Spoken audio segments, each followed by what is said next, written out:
কোস্টারিকার বিপক্ষে মাঠে নামছে ব্রাজিল।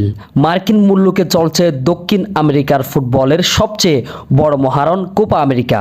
গেল আসরে ফাইনালে চিরপ্রতিদ্বন্দ্বী আর্জেন্টিনার কাছে ফাইনালে 1-0 গোলে হেরে শিরোপা জয়ের স্বপ্নভঙ্গ হয় নেইমার ভিনিসিয়াসদের। তবে গেল আসরের ভুলগুলো থেকে শিক্ষা নিয়ে আরও পরিণত হয়ে এবারের আসরের জন্য যুক্তরাষ্ট্রের মাটিতে পা রাখেন ব্রাজিল।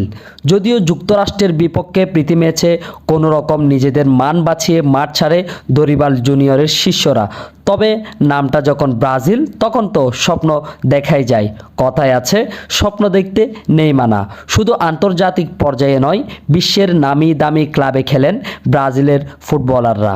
তবে যে কোনো টুর্নামেন্টে ফেভারিট হিসাবে মাঠে নামে 5 বারের বিশ্ব চ্যাম্পিয়নরা। এবারও তার ব্যতিক্রম নয়। কোপা আমেরিকার এবারের আসরে হট ফেভারিট হিসেবে মাঠে নামছে দরিবাল জুনিয়রের শিষ্যরা।